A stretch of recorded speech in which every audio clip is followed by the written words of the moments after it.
Oi pessoal, nós seguimos com nossas lições de Direito Processual Penal e na aula de hoje a gente vai conversar um pouquinho sobre a ação civil ex delito. Vamos entender o que é essa ação civil ex delito, como é que ela se organiza, como é que ela se estrutura, como é que ela deve caminhar aí à frente. A gente vai ver aí essa ação civil ex delito sendo uma das alternativas que nós temos em relação a tudo isso. Beleza. Vamos entender o seguinte, primeira coisa, de um mesmo fato, eu posso gerar responsabilidades jurídicas diferentes. Portanto, de um mesmo fato, eu posso gerar uma responsabilidade civil, uma penal, uma administrativa, uma tributária, uma trabalhista, ou seja, eu tenho a capacidade de ter um único fato produzindo, resultando em esferas de responsabilidade diferentes. Deixa eu pegar um exemplo simples. Eu sou empregado da tua empresa, sem tua autorização, pego aquele carro, saio dirigindo aquele carro em alta velocidade, atropelo e mato a pessoa. O fato é esse, peguei o carro, dirigi e matei. Só tem isso. Veja, eu tenho uma responsabilidade trabalhista, você pode eventualmente me demitir por justa causa, porque não tinha autorização de pegar aquele veículo. Tenho uma responsabilidade administrativa, junto ao Detran, posso ficar um tempo sem dirigir, etc. Tenho uma responsabilidade penal, pela lesão corporal ou pelo homicídio que eu causei. Tenho uma responsabilidade civil, porque eu vou ter que indenizar aquela vítima, aquela família da vítima, eventualmente isso. Então a gente vai ter, dentro dessa perspectiva, a ideia da construção de que um fato resultou várias responsabilidades. A regra é que essas responsabilidades são distintas e independentes entre si. Então a regra é que eu tenha responsabilidades distintas e independentes. Tá? É isso que a gente vai ter como regra geral. O que isso significa? Que eu vou ter um processo civil para apurar a responsabilidade civil, um processo trabalhista para a responsabilidade trabalhista, outro para a responsabilidade tributária, penal e por aí vai. Então, em regra, fica cada um no seu quadrado, apuro cada responsabilidade de forma distinta. Agora, há um caso em que, na hora que eu defino uma responsabilidade de um lado, automaticamente ela produz a responsabilidade do outro lado. E esse caso qual é? No momento em que eu te condeno pelo crime, automaticamente eu gero o dever de reparar o dano. Portanto, automaticamente eu gero a responsabilidade civil. Então eu te impus responsabilidade criminal, automaticamente eu gero a responsabilidade civil. É ato direto. Tá? Tanto é que você, olhando o Código Penal, lá no artigo 92, ele vai falar, Código Penal, artigo 92, são efeitos da condenação. Inciso 1º, tornar certa a obrigação de reparar o dano. Então, reparar o dano é uma consequência direta, imediata, que eu tenho daquela determinada prática criminosa. Então, processei você criminalmente, condenei, esta condenação criminal, que obviamente vai fixar você uma pena de multa, pena de restrição de direitos, ou privativo de liberdade, ela também é um título executivo judicial para que eu possa definir a responsabilidade civil. Então a regra é que eu tenha aí a independência dessas instâncias, mas eu posso ter essa relação de dependência. Tá? E daí a gente vai conhecer essa ação, que é a ação civil ex delito. Aquela ação civil, portanto, é uma ação de processo civil, mas oriunda da prática de um delito, de um crime. Então, aqui nós temos um vínculo, uma vinculação direta entre a realidade processual penal e a realidade processual civil. Esse vínculo direto que nós vamos ter aqui. Então, eu pratiquei um crime, e este crime, por ser um fato ilícito, ele produziu o dever de reparação de dano, reparação daquele determinado prejuízo material ou moral que de alguma forma eu causei ali àquele indivíduo. Muito bem. Diante dessa perspectiva, diante dessa realidade, o que é que nós temos? Essa ação civil, ela pode ser de duas espécies. Então, essa ação civil ex delito, ela pode ser de duas naturezas. Eu posso ter uma ação civil ex delito de conhecimento, ou seja, aquela ação que tem como objetivo constituir um direito. Então, lembra da regra? Qual é a regra? Responsabilidades independentes, responsabilidades autônomas. É essa a regra. Então, a penal nada tem a ver com a civil, a trabalhista nada tem a ver com a tributária. Então, eu posso, como vítima daquele crime, optar por uma ação civil ex delito de conhecimento, ou seja, se o Ministério Público vai oferecer a ação penal pública, está processando lá aquele réu, mas eu não vou esperar aquele processo ser concluído. Eu vou, já agora, oferecer a ação civil ex delito de conhecimento. Eu agora já vou oferecer, efetivamente, uma ação para provar aquele meu direito e, ao final, ter a reparação civil, que é o que eu pretendo. E aí, nesse caso, as duas ações, a ação penal no juízo penal e a ação civil no juízo civil, correm em paralelo, correm juntas, correm em harmonia. A ação penal e a ação civil vão correr de forma independente, cada uma no seu juízo, cada uma observando o seu processo. Então, a primeira espécie de ação pública, de ação civil ex delito, é a ação civil ex delito de conhecimento. Vamos para a segunda espécie, a ação civil ex delito de execução. Aqui eu já tenho algo diferente. Veja, qual é a regra? Independência das instâncias, independência das responsabilidades. Então eu posso processar uma e a outra. Processo ação penal, processo ação civil. Ponto. Agora, o ofendido, a vítima daquele crime, pode fazer uma outra escolha. Ele pode escolher ir por uma ação civil ex delito de execução. Eu já não manejaria mais uma ação de conhecimento, aquela que busca constituir um direito. Eu vou manejar agora uma ação de execução, que é aquela que busca efetivar o direito, aquela que busca concretizar um direito.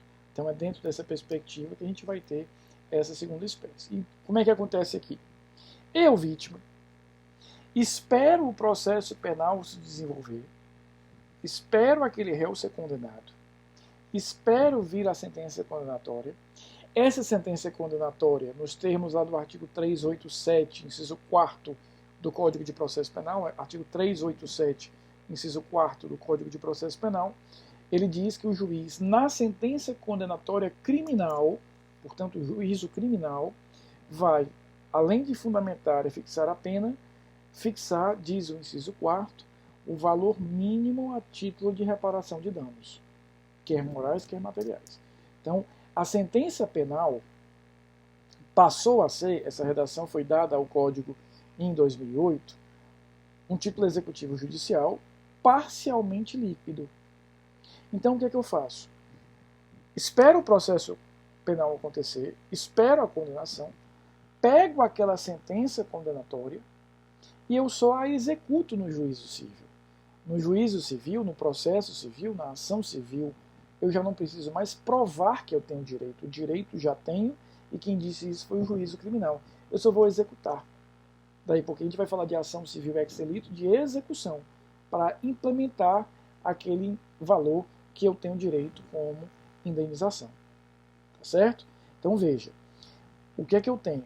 A sentença penal hoje, ela vai trazer um valor mínimo a título de reparação de danos. Na prática, o que acontecia era o seguinte, até 2008, vamos voltar um pouquinho, até 2008, o juiz me condenava o réu, e aquela sentença condenatória criminal era um título executivo que a vítima poderia levar para o juízo civil, executar e ganhar uma grana. Grana a título de quê? Da reparação de danos materiais e morais causados pelo crime. Mas o que acontecia? Até 2008, a sentença penal não falava de valores. Então eu levava essa sentença para o juízo civil, fazia a liquidação da sentença, ou seja, eu tornava a sentença líquida, em português eu dava um valor financeiro àquela sentença, para só então a sentença ser executada. Porque veja, para que eu execute, lembra das aulas de processo civil, aquele título executivo tem que ser líquido, certo e exigível. A sentença penal ela era certa e ela era exigível, mas ela não era líquida. Por isso que eu precisava passar por esse processo de liquidação. Na prática, é colocar um valor naquela indenização que você vai receber. A partir de 2008, com essa mudança que eu falei agora há pouco a vocês no inciso 4º do 387, o que é que o juiz criminal faz? Ele condena criminalmente, fixa a pena e fixa um valor mínimo a título de reparação de danos. Ele não tem que esgotar o valor completo, basta que ele fixe um valor mínimo. Então imagina que a vítima entende que ela merece 100 mil reais. O juiz na sentença não precisa dizer, na sentença criminal, os 100 mil. Ele vai dizer, olha, eu fixo um valor mínimo de 20 mil a título de reparação de danos. O que é que eu faço? Pego essa sentença criminal, que já tem ali um valor mínimo, levo para o processo civil, levo para o juízo civil, e eu ajuizo uma ação civil ex delito de execução. O que é que eu faço lá? Duas coisas. Eu executo já esse valor mínimo, ou seja, nesse meu exemplo, 20 mil, isso eu já vou executar. E o resto, que eu acho que eu mereço mais, eu vou fazer o quê? Eu vou efetivamente fazer um processo de liquidação para complementar esse valor. Explicando de uma outra forma, é como se o juiz criminal, ao sentenciar, é como se ele te entregasse dois cheques. Um cheque com valor mínimo, que você pode cobrar imediatamente, e um cheque em branco, onde você vai precisar preencher esse cheque através do processo de liquidação da execução civil para poder cobrá-lo efetivamente. Os dois você vai cobrar. Você tem direito ao todo. A diferença é que um você cobra imediatamente, esse valor mínimo, e o outro você passa por aquele processo de liquidação para cobrar um pouquinho depois. Ambos através de uma ação de execução, uma ação civil ex delito de execução. Então veja, o ofendido ele tem dois caminhos a seguir. Ele escolhe dois caminhos diferentes. Ou ele deixa rolar as duas ações ao mesmo tempo, e aí ele vai ter um ônus de provar no juízo civil o fato, a responsabilidade para que ele receba a indenização. Por quê? É a regra, independência das instâncias.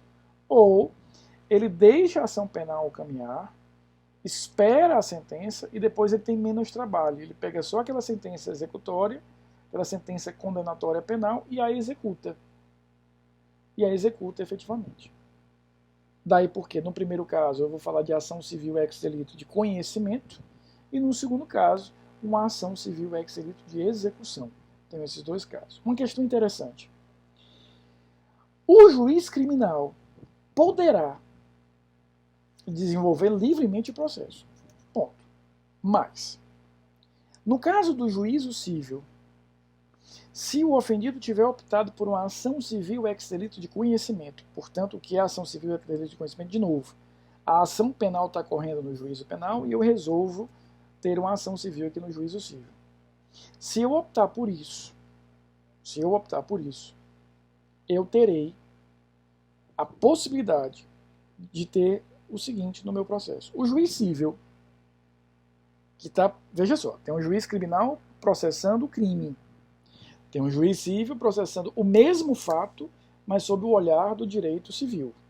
Reparação de danos que eu quero aqui. Se esse juiz civil percebe que aquela ação está correndo lá, ele pode decidir suspender essa ação civil esperando a ação penal.